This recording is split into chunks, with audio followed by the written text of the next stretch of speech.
లోకేష్ అంటూ ఉన్నారు సార్, నేను సామాన్య కార్యకర్తగా ఉండడానికే ఇష్టపడతా, అవసరమైతే త్వరలో జాతీయ ప్రధాన కార్యదర్శి పదవి నుంచి కూడా తప్పుకుంటా అంటూ ఒక వ్యక్తి ఒక పదవిలో 3 సార్లు కూడా మించి ఉండవద్దు అంటూనే ఇది నా వ్యక్తిగత అభిప్రాయం అంటూ చెప్పుకొచ్చారు సార్. ఈసారి టీడీపీ ప్రధాన కార్యదర్శిగా ఉండొద్దు అనుకుంటూ ఉన్నాను అన్నారు. అంటే 3 సార్లు అంటే చాలామంది సీనియర్లు ఉన్నారు కదా సార్, 3-4 సార్లు పదవులు అనుభవించిన వాళ్ళు కూడా తెలుగుదేశం పార్టీలో చాలామంది సీనియర్లు ఉన్నారు. సో వాళ్ళందరినీ పక్కకు పెట్టే ప్రయత్నంగా లోకేష్ కమెంట్ని చూడాలా? చంద్రబాబు నాయుడు కూడా 3వ సారి.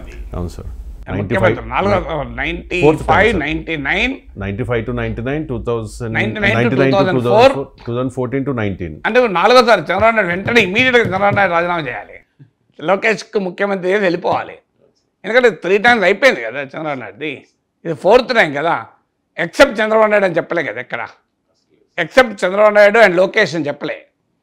3 సార్లు పదవుల్లో ఉన్న వాళ్ళు ఉండకూడదు అన్నారు. అంటే మీనింగ్ ఏంటి? చంద్రబాబు నాయుడు ఉండకూడదు ముఖ్యమంత్రిగా, మీనింగ్ అదే కదా. 95 to 99, 99 to 2004 second term, third term 2014 to 19. మరి 2024లో చంద్రబాబు నాయుడు ఉండకూడదు లోకేష్ వ్యాఖ్యల ప్రకారం. ఇది చంద్రబాబు నాయుడు మాత్రం వర్తించదు, లోకేష్కి వర్తించదు, ఆ కుటుంబానికి వర్తించదు, నందమూరి బాలకృష్ణకు వర్తించదు. ఎవరికి వర్తిస్తుంది? గోరంట్ల బుచ్చేశ్వరికి వర్తిస్తుంది. ఇంకెవరికి వర్తిస్తుంది? ఇంకా టీడీపీలోన యనమల రామకృష్ణకు వర్తిస్తుంది, సోమిరెడ్డి చంద్రమోహన్ రెడ్డికి వర్తిస్తుంది. ఎందుకు మరి వాళ్ళకి వర్తించిన నందమూరి బాలకృష్ణకి ఎందుకు వర్తించదు? నారా లోకేష్కి ఎందుకు వర్తించదు? నారా లోకేష్ సెకండ్ టర్మ్ మంత్రి, 2034 తర్వాత మంత్రిగా ఉండడా లోకేష్? తెలుగుదేశం పార్టీ కార్యకర్తగా చూస్తున్నాను. చంద్రబాబు నాయుడు గారు నాకు ఏ బాధ్యత ఇచ్చినా అహర్నిశలు నేను కష్టపడతా, పని చేస్తా, పార్టీని బలోపేతం చేస్తా. అంతేగాని పార్టీకి చెడ్డ పేరు మటుకు నేను తీసుకురాను. మీరు చూశారు, పాదయాత్రకి వెళ్ళా, నా వల్ల పార్టీకి ఏనాడు ఒక ఇబ్బంది కలగదు. నేను ఒక క్రమశిక్షణతో పార్టీ నాకు ఇచ్చిన ప్రతి బాధ్యత నేను నెరవేరుస్తాను, కట్టుబడి ఉన్నా. కొత్త కమిటీల్లో నేను కూడా ఒక చర్చ చేస్తున్నా, రేపు పాలిట్ బ్యూరోలో డిస్కస్ చేస్తున్నా. ఒక వ్యక్తి ఒక పదవిలో 3 టర్ముల కన్నా ఎక్కువ ఉండకూడదు నేను వ్యక్తిగతంగా నమ్ముతాను. అది నా వ్యక్తిగత అభిప్రాయం, పార్టీ అభిప్రాయం కాదు, నాయకుల అభిప్రాయం కాదు, నా అభిప్రాయం, లోకేష్గా నా అభిప్రాయం. నేను కూడా ఈసారి నేషనల్ జనరల్ సెక్రటరీగా ఉండకూడదని నేను భావిస్తాను.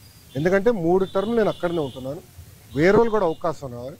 గ్రామ పార్టీ నుంచి పార్టీలో మూవ్మెంట్ పాలిట్ బ్యూరో వరకు రావాలనేది నా లక్ష్యం. అంటే అందుకే నేను అనేది 2034 తర్వాత నారా లోకేష్ మంత్రిగా ఉండరు తెలుగుదేశం ప్రభుత్వంలో.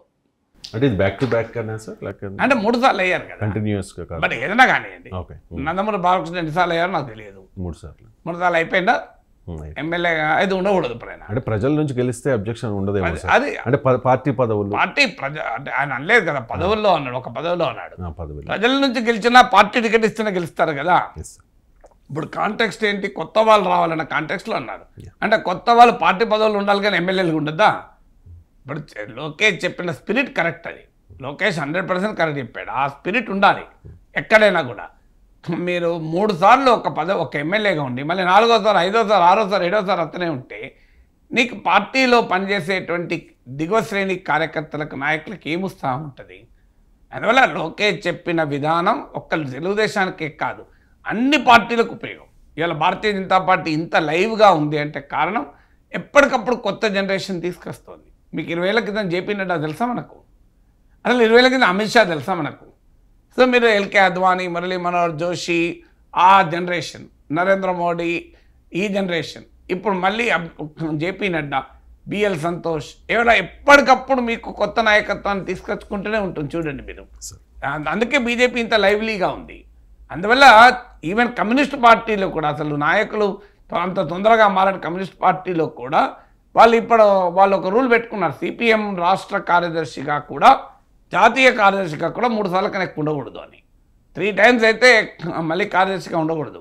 ఈవెన్ ఎంపీగా ఎమ్మెల్యేగా కూడా 3 సార్లు అయితే ఇవ్వకూడదు. ఇప్పుడు ఎక్సెప్షన్స్ ఉండొచ్చు. ఇప్పుడు కేరళలో అందుకే ఎమ్మెల్యేలు చాలామంది మార్చారు, ఒక పినరయి విజయన్కి ఎక్సెప్షన్ ఇచ్చారు ఎందుకంటే ఆయన ముఖ్యమంత్రి నామినీ కనుక.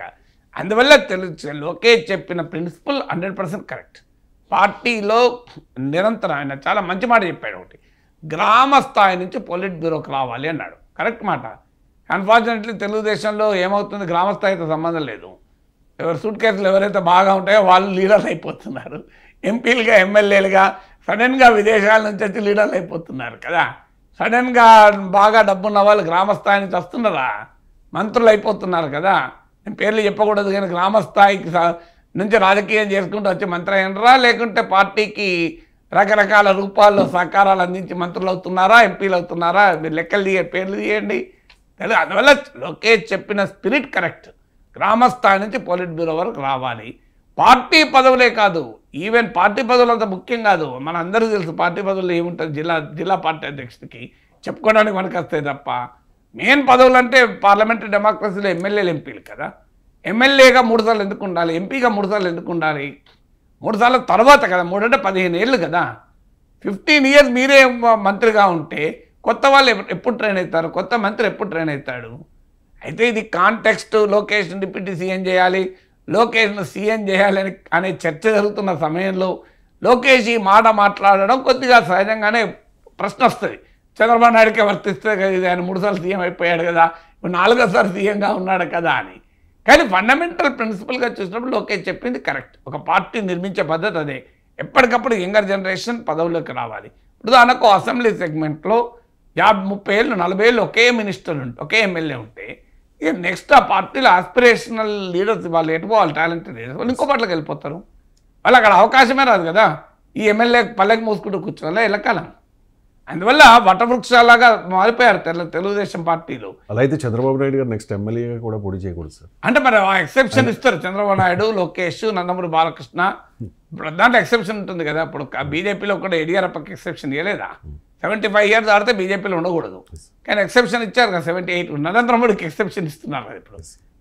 ఆ లెక్క ప్రకారం నరేంద్ర మోడీ ప్రైమ్ మినిస్టర్ ఉండకూడదు, ఉండడా? ఎక్సెప్షన్ ఇస్తారు కదా.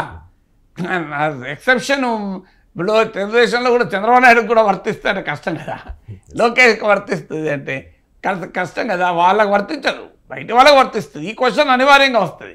నిజంగానే ప్రిన్సిపల్ అంటే అందరికి వర్తించాలి కదా, వీళ్ళకి వాళ్ళకి అంత తేడా ఉండకూడదు కదా. సో అందువల్ల లోకేష్ చెప్పిన ప్రిన్సిపల్ కరెక్ట్. 3 సార్ల కన్నా ఎవరు ఏ పదవులు ఉండకూడదు. కానీ అది పార్టీ పదవులే, ఎమ్మెల్యే పదవులు ఆయన ఏం చెప్పలేదు. దాన్ని ఆయన ఆ డిఫరెన్షియేషన్ నేను చేయలేదు. అన్ని పదవులను మీనింగ్ అయితే వస్తుంది. అనేది ఏ పదవిలో కూడా ఉండకూడదు. ఉండకపోతేనే పార్టీ లైవ్లీగా ఉంటుంది. లేకపోతే పార్టీ ఆధునిక జమీందారీ వ్యవస్థలాగా మారిపోతుంది, ప్రైవేట్ లిమిటెడ్ కంపెనీగా మారిపోతుంది. ఇప్పుడు మీరు అది కొన్ని ఎక్సెప్షన్స్ అనివార్యంగా ఉన్నా ఓవరాల్గా పార్టీలో ఎప్పటికప్పుడు కొత్త లీడర్షిప్ వస్తే ఆ పార్టీ లైవ్గా ఉంటుంది. అందులో తెలుగుదేశం పార్టీకి ఉన్న ప్రత్యేకతే కార్యకర్తలు. Telugu Desam party different party. పూర్తిగా కార్యకర్తలు, శ్రేణులు పార్టీని నిర్మించారు. ఒకప్పుడైతే ఈ ధోరణి కూడా ఉండేది కాదు. ఎవరైనా డబ్బులు బాగా ఖర్చు పెట్టే వాళ్ళు వెనకాల ఉండేవాళ్ళు పార్టీకి, కానీ పార్టీకి ఫ్రంట్లో ఉండేవాళ్ళు కాదు. ఇప్పుడు ఈ మధ్యకాలంలో పెరిగిపోయింది పార్టీలో కూడా. వ్యాపారస్తులు, పారిశ్రామికవేత్తలు, డబ్బులు బాగున్న వాళ్ళు వాళ్ళు కూడా అవసరమే కాదని అన్నారు. ఎందుకంటే పార్టీని కష్టకాలను నడిపించడానికి కావాల్సిన ఇంధనం సమకూర్చేది వాళ్ళే కదా. మనం అంటా ఉపన్యాసాలు ఇస్తాం, కానీ జెండాలు మోసే వాళ్ళు ఎంత ముఖ్యమో జెండాలు తయారు చేసిన డబ్బులు పెట్టే వాళ్ళు కూడా అంతే ముఖ్యం కదా. జెండాలు తయారు చేసే వాళ్ళు జెండాలు ఉచితంగా రావు కదా, ఎవరో కొనాల్సిందే కదా, జెండాలు చేయించుకోవాల్సిందే కదా. జెండాలు మోసే వాళ్ళకు పదవులు అంటాం మనం. మరి జెండాలు తయారు చేసిన డబ్బులు ఇచ్చిన వాళ్ళు కూడా పదవులను వాళ్ళు అంటున్నారు. బట్ ఏదున్నా ప్రధానంగా కార్యకర్తలకు గుర్తింపు ఉండాలి. గ్రామ స్థాయి నుంచి పొలిట్ బ్యూరోకే కాదు, గ్రామ స్థాయి నుంచి మంత్రివర్గంలోకి రావాలి, క్యాబినెట్లోకి. లోకేష్ ఓన్లీ పొలిట్ బ్యూరో అన్నాడు. పొలిట్ బ్యూరో ఎందుకు? గ్రామ స్థాయిలో ఆ సర్పంచ్గా పనిచేసి మంత్రి కావాలి. అక్కడ దాకా వస్తే పార్టీ లైవ్గా ఉంటుంది, పార్టీలో ఆస్పిరేషన్ ఉంటుంది. ఇలా బీజేపీ అడ్వాంటేజ్ అదే కదా. ఒక సాధారణ కార్యకర్తగా ఉన్న ఒక కార్పొరేటర్గా మొదలుపెట్టిన బండి సంజయ్ కేంద్ర హోంశాఖ సహాయ మంత్రి అయ్యాడు. వేరే పార్టీల అంత సులభమా? ఒక సాధారణ యువమోర్చా కార్యకర్తగా ఉన్నటువంటి కిషన్ రెడ్డి ఇవాళ ఎక్కడున్నాడు? కేంద్ర మంత్రి అయ్యాడు. ఇలాంతా సాధారణ కార్యకర్తలు, లేదా గవర్నర్లు అయ్యారు. సాధారణ కార్యకర్తలు అయ్యారు, గవర్నర్లు అవుతున్నారు, మా కేంద్ర మంత్రులు అవుతున్నారు. ఆ ఆపర్చునిటీస్ వస్తే పార్టీలో పనిచేసే వారికి కూడా ఆనందం ఉంటుంది కదా. ఉదాహరణకు ఉస్మాన్ సిట్లో ఏబీవీపీలో పనిచేస్తున్నాడు. అతని స్ఫూర్తి ఏంటి? ఆయన స్ఫూర్తి చూడు, మా ఇంద్రసేనారెడ్డి ఇదే యూనివర్సిటీలో సైన్స్ కాలేజీలో ఒకప్పుడు ఏబీవీపీ కార్యకర్తగా పనిచేశాడు, ఇవాళ ఒక రాష్ట్ర గవర్నర్గా ఉన్నాడు. ఇంకో చూడండి బండి సంజయ్ ఓ కార్పొరేటర్గా పనిచేశాడు, ఇవాళ కేంద్ర మంత్రిగా ఉన్నాడు. ఇలా మాకు కూడా అవకాశం వస్తుంది అనే నమ్మకం ఉంటుంది కదా వాళ్ళకు. ఓ డాక్టర్ లక్ష్మణ్ ఏబీవీపీ కార్యకర్తగా పనిచేశాడు, ఇలా పార్లమెంట్ మెంబర్ అయ్యాడు అని ఉస్మాన్ సీట్లో ఏబీవీపీలో పనిచేసే కార్యకర్తలు మోటివేషన్ ఉంటుంది. కానీ ఎప్పటికి వాళ్ళే ఉంటారు, మాకు అవకాశం ఉండదు అనే మోటివేషన్ ఉంటుందా? ఇలా ఒక సాధారణ ఆర్ఎస్ఎస్ ప్రచారకగా పనిచేసిన నరేంద్ర మోడీ ఇవాళ దేశ ప్రధాని కాగలిగాడు. ఇది బీజేపీలో సాధ్యమైంది, ఇంకెక్కడ ఏ పార్టీలు ఎన్ని పార్టీలు సాధ్యమవుతుంది అనే నమ్మకం కలుగుతుందా లేదా ప్రజలకు? సో నరేంద్ర మోడీకి 100 కోట్ల 1000 కోట్ల డబ్బులు ఉన్నాయా? గాడ్ ఫాదర్స్ ఉన్నారా? ఎలా అయ్యాడు ఆయన? ఆయన purely because of his commitment and journey with in the Parivar కదా. అందువల్ల వాళ్ళకి బీజేపీ అలా గట్టిగా బలంగా ఉండటానికి కారణం అది. అఫ్కోర్స్ బీజేపీలో కూడా డబ్బు సంచులతో వచ్చిన వాళ్ళు, సూట్ కేసులో వచ్చిన వాళ్ళు, బయట నుంచి వచ్చిన వాళ్ళు ఈ మధ్య అవుతున్నారు. అంటే బీజేపీ ఎక్స్పాండ్ కావడానికి వాళ్ళు కిటికీలు తెరిచారు. కిటికీలు తెరిచినప్పుడు చల్లటి గాలి వస్తుంది, ఈగల దొంగలు కూడా వస్తాయి. సో బీజేపీ ఒకప్పట్లాగా లేదు, అన్ని కిటికీలు తలుపులు కూడా తెరిచి పెట్టుకున్నారు. సో కొన్నిసార్లు వాళ్ళ కాంపౌండ్ వాళ్ళు కూడా లేకుండా చేసుకున్నారు, గేట్లన్నీ తీసిపడేసిండ్రు. సో అంతా ఓపెన్ చేసి పెట్టారు.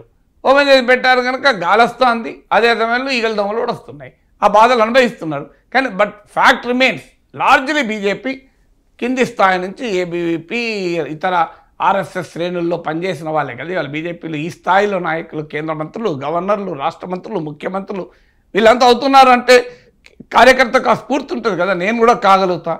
నరేంద్ర మోడీ ప్రచారకగా మొదలై ఆయన దేశ ప్రైమ్ మినిస్టర్ అయ్యిండు, నేను కూడా అవుతున్నాయేమో బీజేపీలో ప్రైమ్ మినిస్టరు అనుంటే. జేపీ నడ్డా ఎవరు? హిమాచల్ ప్రదేశ్ యూనివర్సిటీలో ఏబీవీపీ కార్యకర్త.